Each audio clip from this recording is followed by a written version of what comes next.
Em cima do fato, com Edilene Lopes. Edilene Lopes, quarta-feira, presidente Lula de volta a Minas Gerais, segunda vez este ano. E por que ele vai fazer um aceno ao agro, né? O que significa essa visita dele para o agro? Bom dia para você. Bom dia, Eustáquio. Bom dia, Cátia. Bom dia aos nossos ouvintes. Pois é, o presidente Lula, a princípio, não participaria dessa agenda que seria conduzida pelo vice-presidente da República, Geraldo Alckmin, que, além de vice-presidente, é também ministro da Indústria e do Comércio Exterior. Uma agenda na próxima quarta-feira, depois de amanhã, em Serra do Salitre, no Triângulo Mineiro, para a inauguração de uma fábrica de fertilizantes, que vai ser muito importante para o agronegócio brasileiro, porque vai fornecer cerca de 15% do que é consumido em fertilizantes específicos pela agricultura brasileira.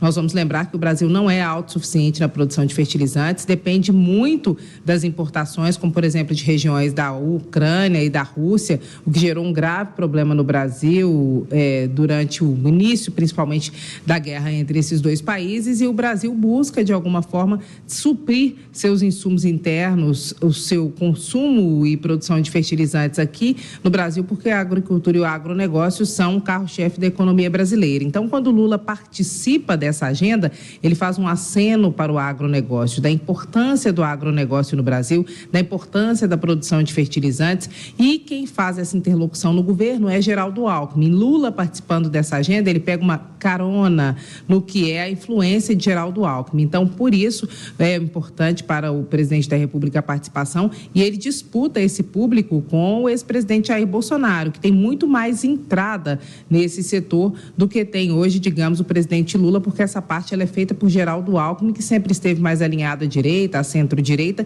e com a polarização no Brasil, ele que era tucano, o PSDB que era direita, acabou caindo mais no centro e até na centro-esquerda, tanto que hoje Geraldo Alckmin é vice de Lula. Então, Lula tenta entrar nessa interlocução com o agronegócio e faz esse aceno, e por isso decidiu participar desta agenda que já estava marcada e que seria apenas com o vice-presidente da República, Geraldo Alckmin. Ô Edilene, o Senado trava agora uma nova guerra com o Supremo Tribunal Federal, né? Desta vez com a aceleração da PEC das drogas. O tema drogas, que é tratado agora nas duas casas, né? No Supremo Tribunal Federal tem aquela votação sobre o posse para consumo, sobre a posse para o consumo próprio, e agora o Senado vem com a PEC para proibir de vez. Exatamente. De um lado tem o Supremo Tribunal Federal defendendo a descriminalização a princípio, do outro lado tem o Senado defendendo a criminalização. Essa pauta é principalmente na Câmara dos Deputados, também no Senado Federal, no Congresso como todo, uma pauta da direita, uma bandeira da direita. E há uma corrida para ver quem primeiro toma uma decisão em relação a isso. O presidente do Senado, Rodrigo Pacheco, já colocou sua posição. Ele é pela criminalização, ou seja, pela colocação de limites, tem que haver punição tanto para a posse quanto para o porte, e o relator dessa proposta na Comissão de Constituição e Justiça do Senado, ele prevê que haja uma pena diferenciada ou uma pena alternativa para aquele que está apenas na posse ou que é o usuário, que ele faça um tratamento, e aquele que é o traficante seja punido. Mas, enfim, prevê que aconteça, que haja medidas para todos aqueles que forem pegos com qualquer quantidade de drogas. E por que tem uma corrida? Porque o Senado quer decidir primeiro e o Supremo Tribunal Federal também. E o presidente do Congresso, Rodrigo Pacheco, fala que o Supremo Tribunal Federal decidir sobre isso é uma invasão de competência, porque quem decide isso teria que ser o Legislativo, ou seja, os deputados e os senadores. E nós vamos lembrar que Davi Alcolumbre, atual presidente da CCJ, é um candidato à presidência do Senado, e ele tem o apoio de Rodrigo Pacheco. Então, quando ele coloca esse assunto rapidamente na pauta da CCJ,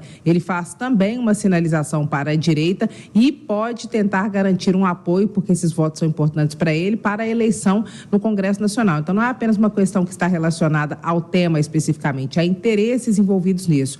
E o interesse de Davi Alcolumbre em ser presidente do Senado novamente, ele que apoiou o Pacheco, e agora Pacheco que o apoia, também entra nessa discussão. E aí o Supremo Tribunal Federal recolocou o assunto na pauta, voltou a discutir na semana passada para ver se sai na frente no Senado. Então, nesse momento, nós estamos numa corrida entre Senado e Supremo Tribunal Federal para ver quem decide primeiro em relação à posse e ao porte de drogas no Brasil, ou seja, a descriminalização ou a criminalização da quantidade de drogas que pode ser pega com alguém no Brasil. Então, tudo é sempre uma disputa que é ideológica ou que tem a ver com a defesa de valores, mas é também uma disputa por poder.